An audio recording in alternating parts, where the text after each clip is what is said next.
No tontas, muy buenos días, Francisco Jesús, Paqui Sevilla, ¿cómo le va? ¿Qué tal? Muy buenos días para vos y bueno, para toda la audiencia de la radio y de ahí de la localidad de Río Grande. Bueno, usted es licenciado en psicopedagogía, orientador educacional y vocacional y también clínica en psicopedagogía. Sí, en realidad, bueno, yo tengo una formación de base como psicopedagogo y licenciado en psicopedagogía a través de la Universidad Nacional de la Patagonia Austral, con la cual hago consultorio psicopedagógico, lo que denominamos clínica psicopedagógica, con niños, adolescentes y adultos.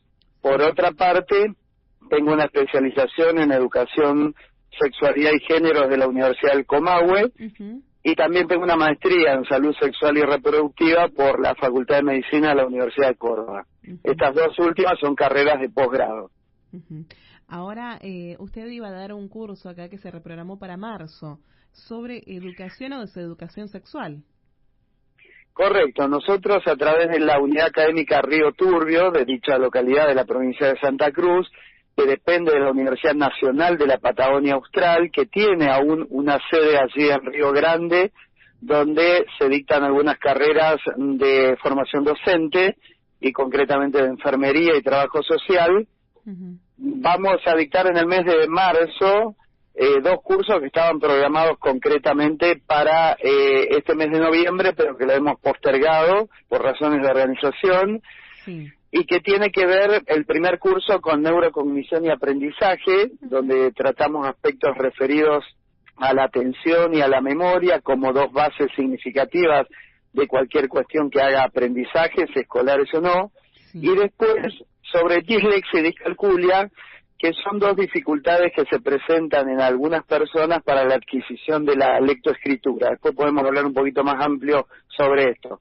Este curso puntualmente se va a dictar el día 6 y 7 de marzo del 2019, allí en la localidad de Río Grande, y concretamente en el Centro de Gestión Participativa, que creo que se denomina Padre Zinc. Por otro lado, el otro curso sobre el que vos me hacías alusión es el curso sobre educación o deseducación sexual, en pregunta, estrategias pedagógicas con perspectiva de género, que es un curso que vamos a dictar el 8 y 9, es decir, a continuación del que nombré anteriormente, 8 y 9 de marzo del 2019, en el mismo lugar y organizado por la misma institución.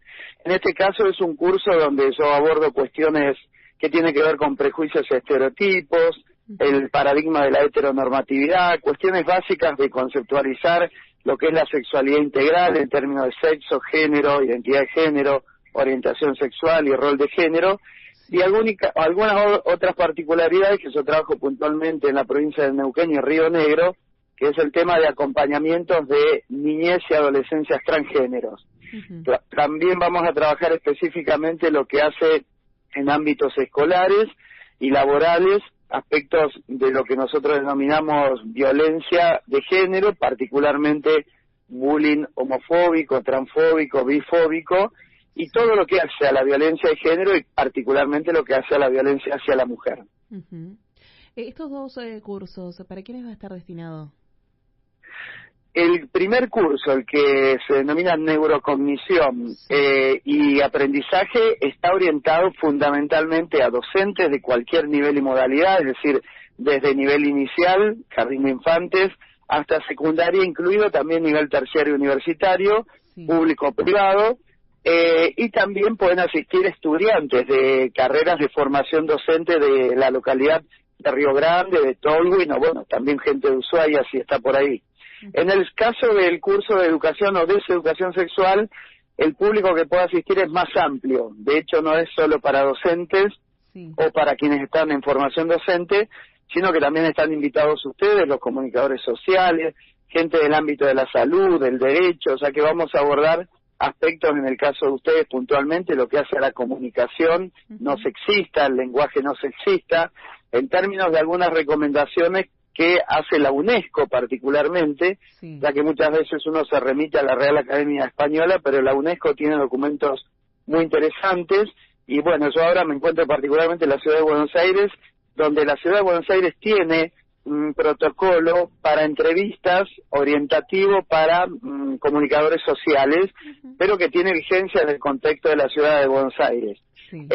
Así que es interesante porque, bueno, abordamos, como te decía al principio, aspectos integrales de la sexualidad, no solo en ámbitos escolarizados, sino también en ámbitos laborales, en contextos diversos, porque a mí particularmente me interesa trabajar otros aspectos de la sexualidad integral, que son, por ejemplo, la sexualidad en la tercera edad, la sexualidad en la discapacidad, es decir, la sexualidad es muy amplia, no se remite solo al escolar. Sí. Sí, es muy amplia y por ahí es verdad, no se habla mucho de esos dos temas que usted dijo.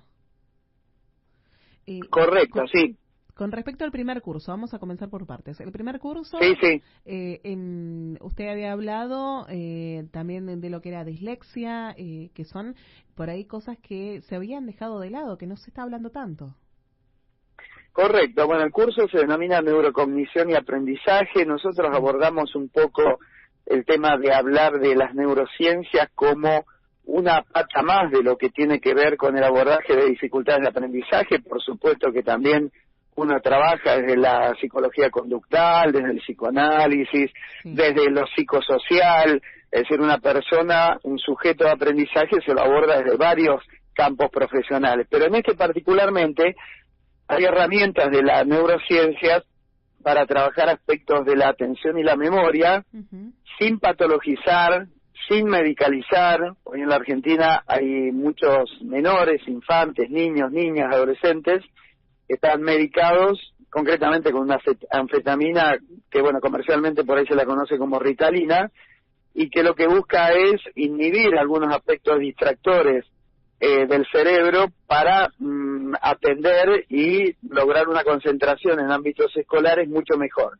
Sin embargo, esto trae algunas consecuencias de otro tipo, biológicas y demás, por la cual nosotros lo que hacemos en este curso es brindar estrategias psicopedagógicas que tienen que ver además con la dislexia y discalculia, que son dos dificultades que tienen que ver con la dificultad, valga la redundancia, de adquirir la lectoescritura en los primeros años de escolaridad o en años superiores, y en el caso de la discalculia, dificultades para adquirir el concepto de números, el concepto de operaciones matemáticas básicas, el manejar números en aproximaciones, el resolver situaciones problemáticas. Sobre esto en la Argentina hay una ley nacional que se aprobó en el año 2016, la provincia de Neuquén, donde yo vivo, adhirió a la misma y legisló una ley provincial en el año 2017, por la cual obliga a las obras sociales, prepagas y mutuales a que reconozcan estas prácticas psicopedagógicas en ámbitos clínicos, cosa que, como vos bien decías, hasta hace poco era muy dificultoso porque la dislexia y la discalculia no es una discapacidad. Por lo tanto, las personas que son diagnosticadas con las mismas no pueden acceder a un certificado de discapacidad para atenderse bajo ese encuadre. Por eso es muy importante también conocer los aspectos legales y, como te decía anteriormente, nosotros lo que vamos a trabajar también tiene que ver con aspectos de lo que se denomina inteligencia emocional, que hace un poco a este tema de la atención y la memoria, en tanto lo que tiene que ver con algunos aspectos de conductas disruptivas en los ámbitos escolares, cómo trabajar respecto a esas cuestiones con estrategias, vuelvo a reiterar, netamente pedagógicas, psicopedagógicas. La ley nacional que está en vigencia actualmente es la 27.306, que se denomina abordaje integral e interdisciplinario de las dificultades específicas del aprendizaje, y hace hincapié específicamente en dislexia, pero la dislexia obviamente está vinculada fuertemente con la discalculia. Este tema, bueno, también pueden asistir a este curso si les interesa, algunas familias, familiares, adultos referentes, o personas que estén bajo este encuadre de la dislexia y quieran de alguna forma conocer algunos aspectos que también se pueden trabajar en ámbitos familiares y no solo escolarizados. Así que bueno, sería mucho más amplio hablar del tema, pero la idea es, reitero, trabajar las perspectivas que tienen concretamente la dislexia y la discalculia desde el punto de vista psicolingüístico y fonológico, ya que fundamentalmente la dificultad se da en esos términos, la diferenciación entre un grafema, que es lo que yo escribo, y un fonema, que es lo que yo escucho, y tal cual lo escucho, después lo reproduzco en un grafismo. Esto no es una cosa tan sencilla, porque para un adulto hoy parece algo naturalizado, pero recordemos que nosotros como especie en la humanidad tenemos prácticamente 300.000 años, y sin embargo hace 8.000 que tenemos un código escrito lingüístico, es decir, es muy reciente. Nosotros somos seres hablantes mayoritariamente en la historia de la humanidad, pero la escritura la hemos adquirido relativamente hace poco. Uh-huh. Y también, bueno, en el sector, con los chicos hay que pensarlo muchas veces cuando somos papás de que lo estamos como incitando a que escriban bien o que no entendemos por ahí que pueden llegar a tener todo esto. Y muchas veces se da el problema de comportamientos cuando tienen dislexia, ¿no?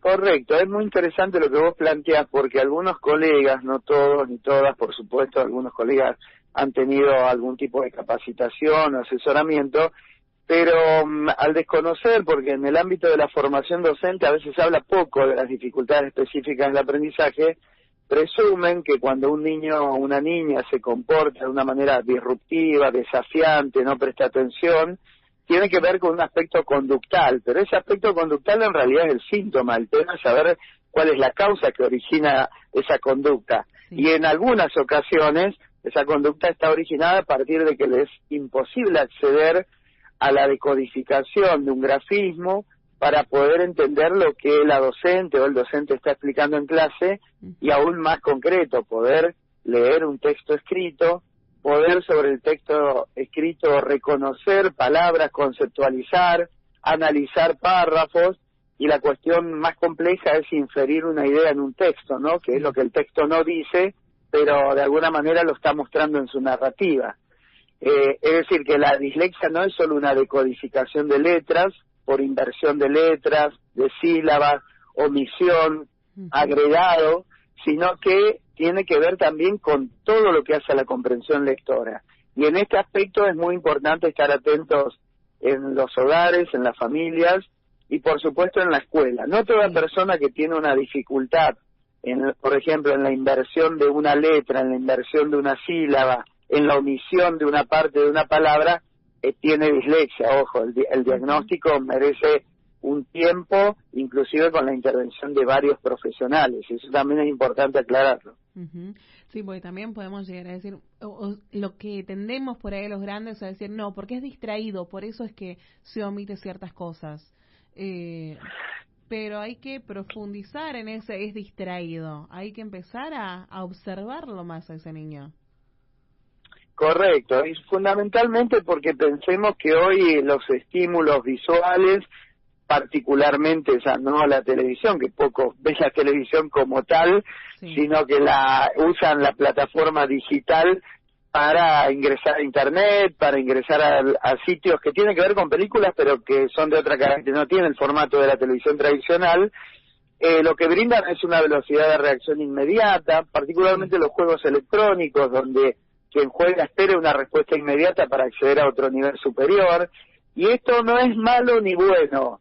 Lo importante es saber que en la escuela, a veces, a la velocidad que un niño o una niña viene respecto a otros estímulos, la escuela aparece como en otros tiempos, más lentos, más acotados, y a veces los dispositivos de la escuela, hablo del punto de vista de la tecnología, los soportes digitales, escasean, y bueno, a veces la propia formación docente ha sido escasa o no se ha brindado adecuadamente en el tiempo para que, bueno, podamos acceder nosotros a brindar al alumno en otro formato los contenidos que sean más accesibles y que mejoren la atención, que es la base de la concentración. Sí. Es decir, es muy difícil tener atención si yo tengo distractores, pero si además tengo estímulos que sirven como distractores para precisamente no adaptarme al formato escolar, que a veces es muy estructurado, muy rígido, y cuesta salir de los parámetros normales del pizarrón, la tiza y algún apunte. Esto en realidad no es criticar la práctica docente. Yo soy profesor de química también, he ejercido muchos años la docencia frente a alumnos y sé que no es un tema sencillo. Pero es necesario que cada vez más los colegas tratemos de acceder en perfeccionamiento al tema de los soportes digitales, a enseñar en forma virtual. A las plataformas que hoy existen son muy buenas, y de alguna forma acercarnos a ese saber tecnológico que muchos adolescentes y niños hoy tienen a veces mucho más que nosotros, ¿no? Sí. Estamos hablando de la era en que los chicos también vienen con un chupete electrónico, como le solemos llamar. Ese chupete de que nacen, ya le estamos dando el celular, la tablet, computadora, todo, y ellos van eligiendo y saben cómo manejarlo ya cuando están por cumplir el año. Entonces estamos en esa era donde llegar a la escuela con ese pizarrón, como usted decía, a veces le resulta hasta aburrido. Sí, correcto. También tiene que ver, obviamente, y en eso coincido con algunos colegas que estarán escuchando y dirán, bueno, pero yo no tengo el recurso, el Estado no me lo brinda, sí, o el lugar donde trabajo, y eso también es real, es decir, no, este tipo de capacitaciones y perfeccionamiento no es el caso de Tierra del Fuego, porque sé que se brindan muchas capacitaciones gubernamentales y no gubernamentales, pero en otras provincias del país a veces dependen de los sindicatos o de las universidades o de asociaciones civiles, es decir, a veces el Estado está un poco apartado del tema de la capacitación, siendo que esto es importante. También quería hacerte una aclaración respecto a que si uno bien accede a soportes digitales, en algunos casos, y de acuerdo al nivel socioeconómico, con bastante facilidad, eso no necesariamente implica que el conocimiento al cual se accede sea adquirido, primero, un conocimiento válido, ¿no? Porque en Internet circula un poco de todo. Y esto referido al tema de educación sexual integral. Sí. Por ejemplo, la Sociedad Argentina de Ginecología Infanto-Juvenil publica cada 5 o 6 años una encuesta nacional referida a las prácticas sexuales de protección para evitar embarazos no deseados en adolescentes entre 13 y 18 años. Y aparecen en algunas respuestas cosas sumamente llamativas, como porcentajes muy altos de mitos de niñas, por ejemplo, o adolescentes que responden que frente a la primera relación sexual es imposible que una persona quede embarazada. Un varón un grupo de varones que responde que el uso del anticonceptivo, el preservativo, se realiza al inicio de la relación sexual y después en el final de la relación no.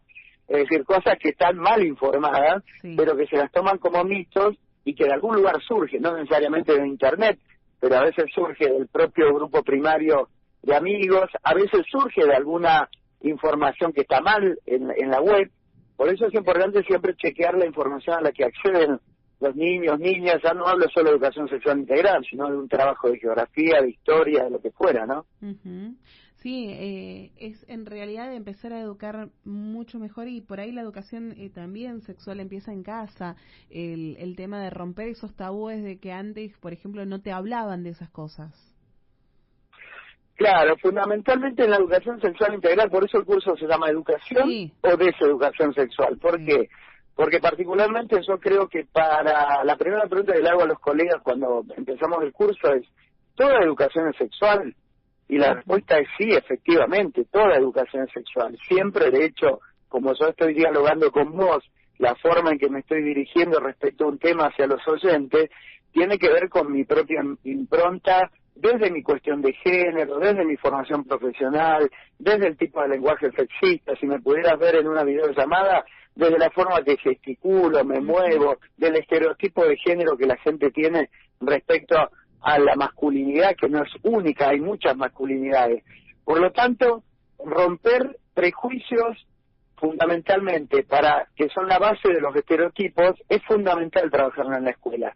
Y por supuesto, romper con lo que yo digo pseudo saberes, que son los mitos, aquellos que tapan lo que no se debe hablar. Porque alguien dice, en la educación escolarizada nunca se habló de educación sexual, y en realidad venimos hablando desde 1884, cuando se creó la primera ley de educación nacional en la Argentina y se estableció escuela para varones y escuelas para mujeres, listado de varones, listado de mujeres, una ropa para uno, una ropa para otras, hasta en los contenidos propiamente dichos de algunas áreas. Es decir, de educación sexual siempre hablamos, no hablamos directamente, pero hablamos en las prácticas. Sí.